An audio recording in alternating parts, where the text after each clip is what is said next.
Alhamdulillah, selama kepemimpinan kami berdua bersama Wakil Bupati, itu sudah ada rumah sakit. Yang pertama itu ada yang D, yang dulu D ya, D Pratama di Bukit Kerman. Ini sudah bisa kita alihkan menjadi D. Kita update status lah menjadi D. Kenapa? Karena memang kita punya potensi SDM. Apa SDM-nya? Ada spesialis yang mohon maaf, yang selama ini menjadi persoalan penempatan mereka bertugas tidak ada, tetapi selesai dengan adanya rumah sakit Bukit Kerman di Kecamatan Bukit Kerman yang ininya kelas D waktu itu, jadi D pertama menjadi D. Namun demikian, dengan rumah sakit yang ada di Bukit Kerman ini juga belum bisa memenuhi standar pelayanan kita, masih kurang. Tempat tidurnya masih sekitar kalau nggak salah 50 tempat tidur yang ada di Bukit Kerman itu. Kita berupaya semenjak kami dilantik, kita berupaya bagaimana ada satu rumah sakit juga, ya, yaitu rumah sakit Kabupaten Kerinci yang berada di Bukit Tengah. Ya, kenapa Bukit Tengah? Karena pelayanan kesehatan harus seimbang. Kepada populasi kepadatan penduduk itu ada di sekitar, yaitu mungkin yang mohon maaf, kepadatan penduduk berada di Kecamatan Ahirangat, Kecamatan Depati 7, Ahirangat Timur, juga ada di Kecamatan Sulak dan Kayu Aro, juga ini mendekatkan pelayanan. Sehingga kita membuat ini rumah sakit yang dinamakan D pertama. Dan alhamdulillah sekarang sudah beroperasi. Dan banyak masyarakat yang berobat sudah pelayanan baik di poli maupun di dirawat inap juga. Ini capaian terutama di bidang kesehatan. Mohon maaf, dengan waktu yang singkat dari Februari kami dilantik, di tanggal 1 November sudah bisa beroperasi rumah sakit D pertama. Yang kedua adalah kita juga bersyukur, kita seperti kita ketahui dengan kondisi yang saat sekarang ini, Kabupaten Kerinci memang ada efisiensi. Dari efisiensi itu kita bisa mengoptimalkan kegiatan-kegiatan kita dalam rangka menuju visi misi. Alhamdulillah dari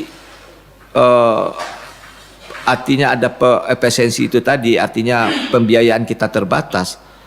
Alhamdulillah kita dapat impres untuk jalan mulai dari Sulak Deras ke Batu Hampar, dari Sanggaran Agung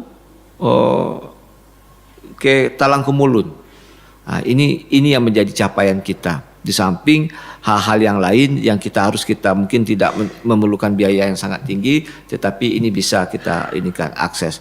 Salah satu contoh misalnya selama ini, misalnya jalan Tanjung Pau ke Semerap dulu mungkin tidak bisa dilalui sepeda motor, tidak bisa dilalui mobil, sekarang sudah bisa dilalui. Walaupun itu belum dalam status keadaan jalan itu mantap. Nah, itu salah satunya.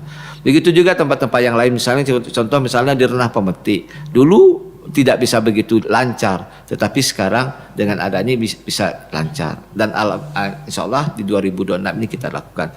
Begitu kan nanti di Masgo juga yang merupakan akses jalan di tempat-tempat pertanian.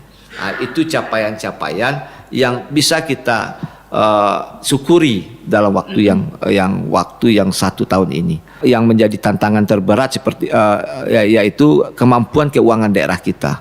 Kita ingin memang untuk melakukan mungkin dalam 1 tahun, 2 tahun, ya, tetapi ya prosesnya kan sangat tergantung dari kebijakan pemerintah pusat juga memberikan kepercayaan kepada kita untuk melaksanakan kegiatan-kegiatan itu. Namun demikian kita juga bersyukur banyak juga sebenarnya yang tidak melalui kegiatan APBD, tetapi kegiatan pembangunan itu ada di Kabupaten Kerinci. Iya. Ya, salah satu ya. Misalnya dulu kita ya beberapa tahun tentang irigasi saja. Sekarang kenapa kita swasembada? Salah satunya adalah perbaikan irigasi. Irigasi ini tidak dilaksanakan oleh pemerintah daerah kabupaten, tetapi dilaksanakan oleh pemerintah pusat melalui balai. Dan ini kita syukuri. Ya, artinya seperti yang tadi saya melihat ada beberapa video yang dikirimkan oleh masyarakat, ternyata dengan adanya program pemerintah pusat tentang optimalisasi lahan, cetak sawah baru, tapi kan bermanfaat untuk masyarakat. Kami membuat program unggulan yaitu adalah optimalisasi lahan dan cetak sawah. Iya. Dan alhamdulillah sekarang jalan. Walaupun itu tidak dilaksanakan oleh artinya dengan oleh pemerintah daerah. Dananya dari pemerintah, semua kan dananya kan oleh pemerintah pusat semuanya, ya. Dana dari pemerintah pusat, tetapi tidak dilaksanakan juga oleh pemerintah pusat yang berada di Kabupaten Kerinci, ya kan. Bunga Desa itu adalah bupati nginap di desa. Bupati ini bukan monadinya saja. Definisinya adalah seluruh pemerintah daerah, ada wakil bupati, ada sekretaris daerah, semua OPD yang ada. Apa kegiatan yang kita lakukan? Nah, intinya sebenarnya adalah kita memberikan pendekatan pelayanan. Pendekatan pelayanan apa yang kita berikan dalam Bunga Desa itu? Pendekatan pelayanan pemerintahan, pendekatan pelayanan pembangunan, pendekatan pelayanan kemasyarakatan. Yang paling penting kalau menurut saya pendekatan pelayanan kemasyarakatan. Kenapa ada pendekatan pelayanan masyarakat?